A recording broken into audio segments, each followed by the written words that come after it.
Hello, my friends. Welcome back to our ProRevenge series, where you'll hear stories about people getting what they deserve. In this episode, we have 6 stories. The first story is about how Opie pulls a reverse Uno card on his supervisor, who fires him to try to save his own job. What a selfish guy. The second story features Opie taking down a fraudster because he was bored at work. The third story is an entitled mom who refuses to take responsibility for her children's actions. Guys, I hope you stay for the stories today and do hit that subscribe button for future stories. This first story is titled, "My Supervisor Got Me Fired to Save His Job. I Ruined His Life Forever." This happened about 10 years ago.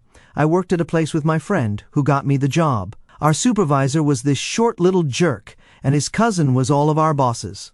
Well, my supervisor wasn't very good, but our department was small, just me, my friend, and Captain Jerk. Word got around that his cousin was unsatisfied with his job performance, so she was ready to fire him.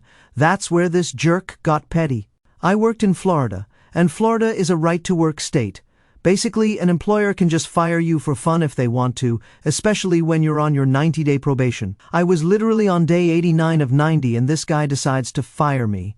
He knew full well that his cousin wasn't going to immediately fire him and leave the department with one employee working by himself. His reason for firing me was, "It's not working out." I told him this isn't a relationship, and I wanted a real reason for being fired. He wouldn't give me one. So whatever, I got fired. End of the story, right? Wrong. I knew he was involved with a woman in the main office, a woman who had a hysterectomy. Why did she have a hysterectomy? Oh, because she had HPV. This guy had a wife and 2 kids, and he was involved with a woman with HPV. According to him, it was fine because guys can't get HPV. I told him guys could get it and could pass it on to others, but we just don't show the symptoms. Anyway, I still had him on my MySpace as a friend. I'm telling you, this was 10 years ago. I did a little snooping and found his wife's MySpace page. I sent her a beautifully written letter explaining how her husband was a jerk, how he was involved with another woman at work, and that she should probably get checked for HPV. I knew she would be like, "What is this?" and show him, and he would simply say that I was a disgruntled ex-employee trying to mess up his family life. I explained the scenario to her and pleaded with her that, even though she might think I was full of it, she deserved to get tested to make sure she wasn't infected. I never heard from her or Captain Jerk again. Fast forward a few months, my friend said he got fired. He was going to get fired anyway, and firing me just bought him a couple of months' time. Fast forward a few years after that, my friend said he ran into him. His wife left him, took the kids, and moved out of state. He doesn't see the kids at all and lives in a rundown studio apartment. My friend told me he seemed miserable, and this made me so happy. It seemed that his wife got the message and most likely got tested. Good for her. Honestly, guys, I personally think Opie's supervisor deserved way more than he got. I find it so ridiculous that he was involved with someone he knew had HPV and still went home to his unsuspecting wife. I'm actually speechless, and I'm kind of enraged that he would do that to somebody. This next story is titled, "I Was Bored at Work, so I Got a Guy Fired and Possibly Sent to Prison for Fraud." I worked the night shift as a receptionist at a hotel in Norway, and most nights were spent watching Netflix and playing games. Last summer was really slow, and I also worked a lot of extra shifts, so I ran out of stuff to watch and games to play. One night, I got an email from someone named Scooter. He wanted to book a room for almost 20 days and said I just had to send him the price and confirmation that we had the rooms available, and then he would send his credit card info for me to pre-charge. Normally we just delete these kinds of emails, but I was bored out of my mind, so I responded with an offer for around $2,000 for the entire stay. I also made sure to inform him that he could cancel for free up until the day of arrival. This is probably the most common fraud attempt in the hotel industry. Unlike most businesses, we were able to charge credit and debit cards with only the card number and expiration date, no need for a PIN code, CVC, or any other authorization methods. Our software also allows us to deposit money directly to local and international bank accounts by using the card number. Because of this, guys like Scooter will try to prepay with stolen or skimmed cards, but then cancel the booking and ask us to refund the amount to a different card. A couple of hours after sending him the offer, he responded with a Visa number and told me to charge him as soon as possible. I checked the card with our validation software, and to my big surprise, it did not belong to Scooter. I know this because if validation succeeds, it will return with the card owner's name 90% of the time. I sent him a new email stating that the card was declined because of insufficient funds. He quickly replied and gave me a new card to try. Guess what? This one didn't belong to Scooter either, and wasn't even the same person as the first card. By checking the BIN codes, which were the first 6 digits, I found which bank had issued the cards. They weren't even issued in the same country. My plan was just to call the banks and inform them of the attempted scam, but there were still several hours before I could go home, so I decided to mess with Scooter a bit more. I sent him a reply that the second card went through and included the reference number for his stay at the hotel.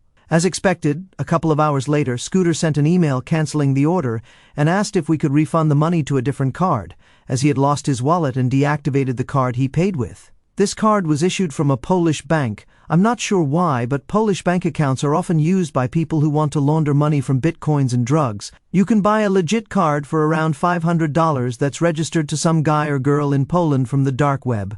At this point, Scooter was probably pretty happy with the $2,000 he'd soon receive. I replied that it was no problem for me to transfer the money to a different card as long as it was valid. How fun would it be to also cancel his own card so that he had to spend $500 for a new one? Not fun enough. In the last email I wrote, I said that he could send me the card number, but that our email server would go down for maintenance in a few minutes, so my boss would do it on Monday. If he needed the money right away, I told him to contact the hotel before I ended my shift at 7 o'clock.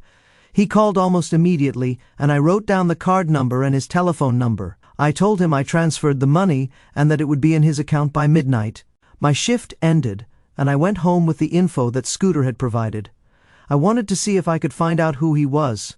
Of course, this guy had an open Facebook profile that I found using his phone number. He even listed his address and employer. He lived somewhere outside of London in an area that I would describe as a trailer park, but where the owners had spent $0 on maintenance since it was built. There was trash everywhere, and broken windows that were boarded up or fixed by sealing the holes with garbage. Now to the fun part. According to his Facebook profile, Scooter worked at a hotel.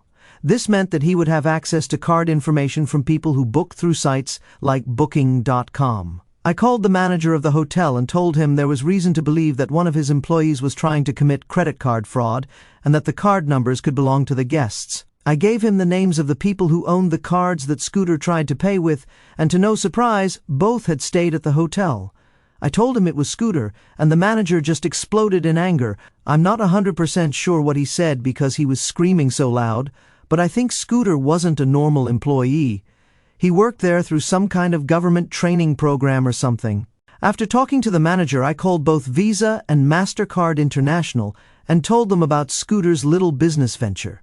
Apparently, it's pretty easy to check if there are more cards that have been used at Scooter's hotel with his Polish deposit account info. They would also be able to pin it on Scooter if he'd been successful in scamming anyone and sue him for the amount stolen. The police also called me later to get a statement regarding the whole situation, so I know that the manager reported it to the police. I'm not sure what happened to Scooter, but according to his Facebook profile, he no longer works at the hotel or anywhere else, as far as I can see. When some people are bored at work, they just browse Facebook and the internet on their phone. Opie, however, decided to take down a fraudster. Great. I feel like I should be more productive while killing time at work now. This next story is titled, I Don't Rewind Your Toilet.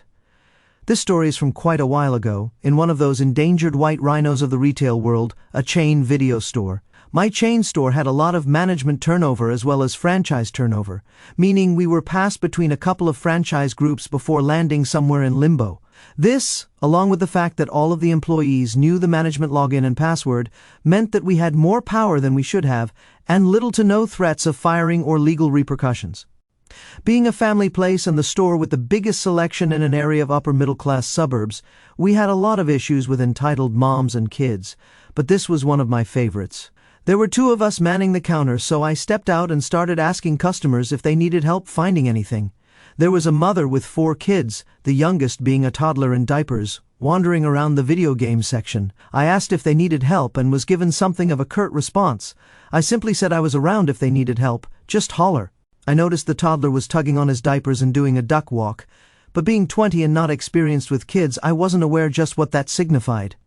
Note that she never asked to use the restroom or indicated that there was an issue. I did the rest of my rounds and returned to the video game aisle, where I noticed what looked like a trail of chocolate-covered raisins leading to the toddler. Thinking the little guy had helped himself to our treats, I looked for a box, only to see another round one drop from his leg. I was a bit shocked by that, but then he started pulling at his diaper, dropping more and more, while the mom ignored his whimpers and waited in line. I walked up behind her, poked her shoulder, and asked if she wanted some rags, a bag, and cleaner to take care of her little child in what he'd just done. She replied that it wasn't her job and that we needed to do that because it's what we get paid for since it happened in our store. Revenge time!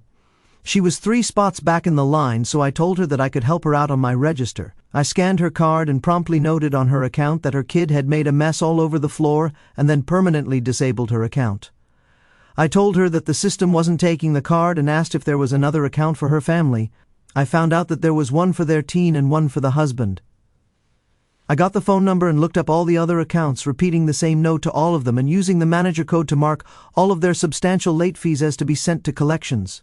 I then smiled and cut up the card in front of her and told her that, since she couldn't respect the store or the employees and since she was unable to control her children and refused to clean up after them, her accounts were locked and she was banned from renting from us. She tried to use the other accounts, but I told her they were locked too and that her household was flagged so they couldn't get any new cards. She flew off the handle, screaming and shouting, yelling that cleaning the floors wasn't her job and that she would call the manager, owner, or corporate to report me.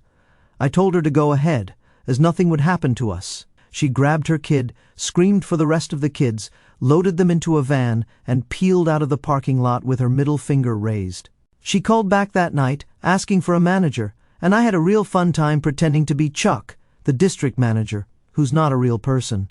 I told her that she and her family were banned from any stores in the district and that we would be pressing charges if she or any family member tried to open up a new account. They tried coming in and renting a few times, even trying to set up new accounts, but each time they were flagged, both because of the incident and their late fees. They ended up getting sent to collections and having a lot of issues due to that. They tried to call and write the store to make legal threats. They came into another job I was working a year or 2 later and started yelling at me, asking why I ruined their lives. I told them the truth. It was because their actions in the video store were reprehensible, and we didn't need customers like that. I also said that if they had returned their videos on time, they wouldn't have had late fees, and they wouldn't have gone to collections. I suggested that they perhaps learn from the experience and address how they treat retail employees. This just further enraged them, and they were asked to leave and banned from that store as well. Seriously though, if she had just apologized, I would have let it go. But having to clean up after her kid's mess and deal with her attitude, that, in my mind, justified the repercussions. How the heck did late fees going into collections and being banned from renting movies ruin their lives? I find it funny how Opie encountered them 2 years after he left the video store, and they still held that grudge. I love how they also got banned from that store too. This next story is titled, Contractor Procrastinates for Profit, Gets Prison. This story involves something that happened to my grandfather. To understand him, he was a quality control engineer for a fairly major marketing firm, and he was a master at aggressively renegotiating deals. He was and still is a strict taskmaster, not entitled or unreasonable, but if something went wrong, there would be serious consequences. So, he decided to renovate his home, taking his moderately large 2-story house and adding 2 new bedrooms and a master bathroom. He brought in a contractor, got a quote, and they agreed that, as part of the work, they'd need to completely refinish the front of the house. My grandfather agreed, and they started work. It was a serious effort, involving tearing open the entire front of the house and all sorts of chaos. Things went well at first. The demolition went smoothly. Then construction began. At first things were just slow going, sluggish deliveries from all sources, slow permits from the city, you get the idea. But then things got ridiculous. It took them over 3 months to start and finish the plumbing and 4 months for the insulation. My grandfather was paying for a lot of time with not much work being done. He was irritated about the pace, but besides making some noise, there wasn't much he could do about it. Bit by bit, the house started to come together. As they were putting on the weatherproofing, an inspector came in and halted the entire project. The contractor had improperly filed the plans. My grandfather was furious by this point, but he kept a cool enough head and started asking what was going to be done about it. The contractor said they'd redraft the plans and send them out for reapproval. The contractor claimed he'd handle it, but 5 months went by, and the house was just sitting there, with its fancy new framework still exposed to the elements. Then, all of a sudden, the contractor announced he was pulling out. He had no idea the storm he had just unleashed. My grandfather didn't jump straight into suing him. Oh no, sir. He took his time. Before even getting a lawyer, he did his homework, tracking down every single client the contractor had worked with over the past 3 years and diving deep into the books to figure out what had happened. It turned out this wasn't an isolated incident, just the most egregious. This contractor had a habit of messing people over, turning minor renovation jobs into complete disasters. His modus operandi was to file changes with the city, make a private second set of plans, start building based on the second set, intentionally let the city halt construction, then restart the project with a third draft. After talking to other customers, my grandfather and 8 other victims collectively filed charges against him. They annihilated the guy, taking every cent he had, liquidating his company, and sending him to something like 15 years in prison for fraud. The state even helped them recoup expenses. 2 months later, a new contracting company blitzed through my grandfather's renovations, and he was able to relax in his master suite, toasting his revenge. This is a solid revenge story. Many people might have called it a day after the contractor pulled out, but my grandpa wasn't willing to tolerate the sleazy contractor's nonsense. You can only mess with so many people before one person takes a stand. This next story is titled, "Don't Want to Pay for the Work Done? Have a Dead Yard." Here's a quick backstory to keep things engaging. I had recently lost my job, and like many people at the time, I was taking odd jobs on Craigslist just to get by. I recruited a friend to help me with these jobs since he was in a similar situation. We pooled our resources and cobbled together enough equipment to do landscaping work. We were both young, in our early 20s, and didn't really know when we were being scammed or fooled. So, we got a call from one of our ads to do landscaping work for a guy who lived about a mile away. Awesome. We wouldn't have to spend much on gas, but we'd have to sacrifice our Labor Day weekend to do the job since it was a large one. The guy asked us to build a raised garden bed that wrapped around his entire house. Picture a house in a newly built subdivision with a smallish yard and a few trees. He wanted the bed built with landscaping bricks, copying a style his neighbor had done. Cool, no problem. We tried to discuss payment, but he kept giving us the runaround. Because we were in a desperate situation, we got fooled into starting the work without an agreed-upon labor fee. This was our mistake, one we never made again. We were just happy to have some work. We spent 2 full days working our butts off in the middle of summer, not really knowing what we'd be paid. We used our own tools, truck, and time, grinding away, but we kept wondering why this guy was acting so shady. Finally, on day 3, near the end of the day, I was fed up with the runaround. I knocked on his door and confronted him about payment. He got aggressive and started threatening us with non-payment, which immediately escalated the situation. I grabbed my friend and we argued with the guy for about 30 minutes. Eventually, he decided he'd pay us $70 for the work. Yeah, $70 to split between us after 3 days of labor. We loaded up our truck with tools, then waited for the guy to come up with our cash. He came out with a huge wad of cash, but proceeded to count out only $70 in front of us. We collected our money and grabbed our last item, a tarp we'd been using, a really large tarp to hold weeds, grass, and extra dirt to make our lives easier since we didn't have a wheelbarrow at the time. The accumulated mound on this thing must have been 4 feet high. We dragged it into the middle of his front yard and dumped it. This was our first screw you. We loaded up and peeled out because, we were angry youngsters. Now for the pro-revenge part. My friend's mom was a real landscaper. She heard our story and offered some excellent revenge advice. She told us to take the backpack sprayers we had, fill them with a warm saltwater mix, and then ride over and spray his yard. We planned to do this about 2 months later. When the time came, we executed the plan at night around 2 a.m. We parked at the pool parking lot, walked to his house, and absolutely bombed his yard. We came back about a month later, and everything was dead or dying. Flowers, grass, small trees, all of it. I don't know much about landscaping or grass, so correct me if I'm wrong, but if the ground is salted, there's no chance of recovery, right? Like, you'd have to dig everything up and put down new grass. I've always heard that salting the earth pretty much kills everything, and nothing can grow again. This next story is titled, "My Car is Unsafe to Drive? Enjoy Your Arrest."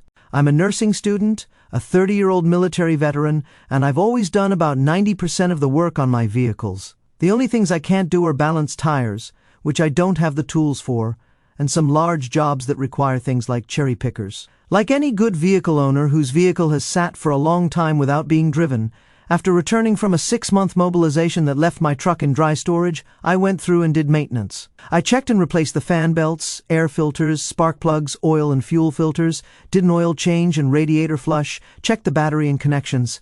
checked my brake pads and alignment, swapped out my winter tires for summer tires, cleaned out my truck, and replaced my winter survival gear with summer survival gear. Last but not least, I added injector treatment to my fuel tank, filled it up, and took my truck to have the tires balanced at a local tire shop. Because of other errands I had, and because I'd just spent 6 months in unpleasant sandy areas in uniform, I dressed up, heels, dress slacks, silk blouse, well-tailored jacket, and hair up in a bun. I dropped my truck off, agreed that I needed the tires balanced, and that was it. I was told it would take about an hour. Awesome. I was about to walk off to my other errands down the block when I noticed, through a big glass window, that the tire shop was already pulling my truck into the bay. So, I decided to wait. Being the curious person I am, I watched as 2 guys started pulling the tires off my truck, and a third, the man who had taken my keys and agreed I was only asking for a tire balance, sat in the driver's seat, jotting down notes on a little notepad. After about 10 minutes, the third guy with the notepad came back inside and walked over to me. He explained that during his free assessment of my vehicle, he found a lot of safety issues that needed to be corrected. I asked him, like what? He responded, well, it's like this, and proceeded to rattle off a list of 10 or 12 items from his notepad that he had noticed in his free assessment. He told me the fan belt needed to be replaced, it was overdue for an oil change and radiator flush, the fuel and oil filters were shot and had to be replaced, the brake pads were worn and needed replacing, and the alignment was totally out of whack, which had ruined my tires, which now also had to be replaced instead of just balanced. Everything on his list was something I had already checked or replaced. He ended with, I'm really sorry, miss, but your vehicle is one big safety problem. I can't release it to you to drive in its current condition. Keep in mind that not only had I just done all the work, but he never once opened the hood of my truck. You can't check most of what he listed without opening the hood. After a moment of consideration, I asked him how much he thought it would take to make it roadworthy. He screwed up his face, did some math in his little notebook, and said, a rough estimate, about $3,700, but it could cost more because your vehicle is technically an import and the parts can be hard to find. I then asked to speak with the manager and was told the manager was out for the day. I responded, so you're telling me that unless I get $3,700 worth of work done on my vehicle, you can't release it to me, the rightful owner, because it isn't safe or roadworthy? He said yes. He continued with a slew of apologies and explanations, in a sly, falsely apologetic and condescending tone, asking if there was anyone to give me a ride home. I asked him to give me a couple of minutes. I walked out into the parking lot, got on my phone out of earshot from him and his mechanics, who were still balancing my tires, and promptly called the sheriff's department. When I explained everything to the officer, he promised to be there in 15 minutes to help clear the matter up. I walked back inside and told the mechanic, with the sweetest smile I could muster, that I would have someone there presently to help me with the matter. I also asked him for the list of repairs needed, along with his quote, so I could discuss it with my friend who would be arriving shortly. He happily handed me the evidence for his arrest, and even signed his name on it so I could get in contact with him if I needed more time to consider the repairs and costs. The cherry on top was that the absent manager walked in just in time to see the employee get handcuffed. I got a free tire balance service because of what the now former employee tried to pull. Some mechanic shops are super shady, and it sounds like this mechanic was trying to upsell to get a hefty commission. A lot of shops prey on people who look like they have no clue about their vehicles, and sadly, it's often women or the elderly. I don't think they can legally hold your vehicle and force you to do repairs. I say this because I have a friend at Honda who worked on a car with balding tires that were unsafe to drive. The customer refused to replace the tires because he didn't have the money.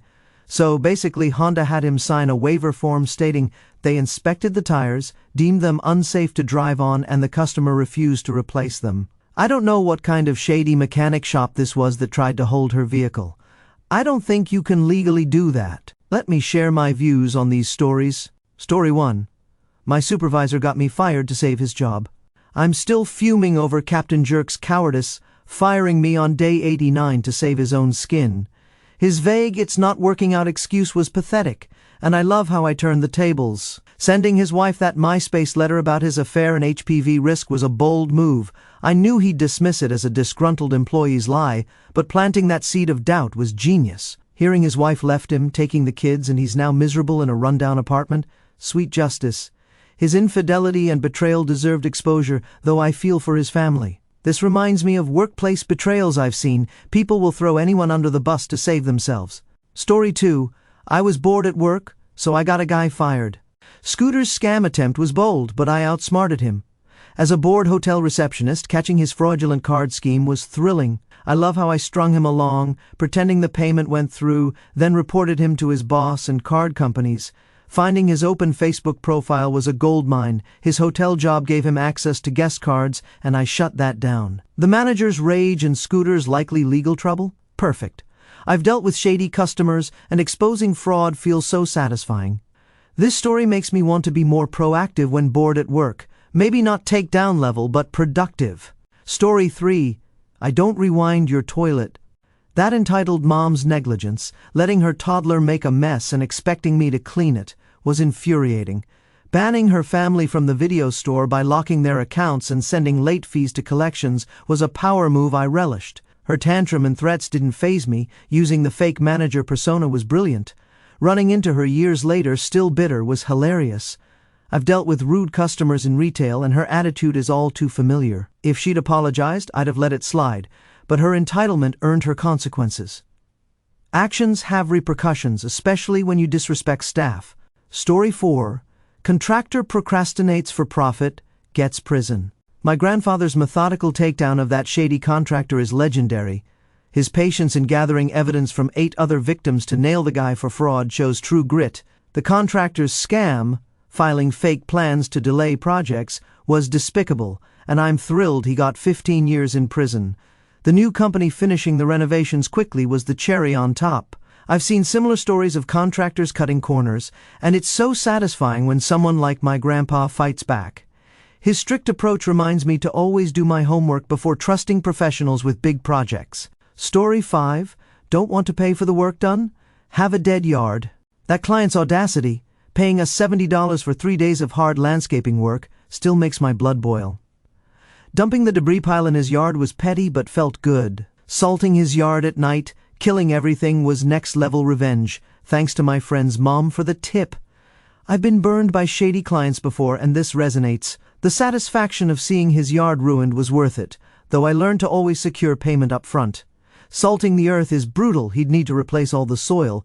Deserved but savage. Story 6. My car is unsafe to drive? Enjoy your arrest. That mechanic's scam, claiming my truck needed $3,700 in fake repairs, was infuriating. Listing issues I'd already fixed without even checking the hood? Shady? I love how I played along, got his signed quote, and called the sheriff.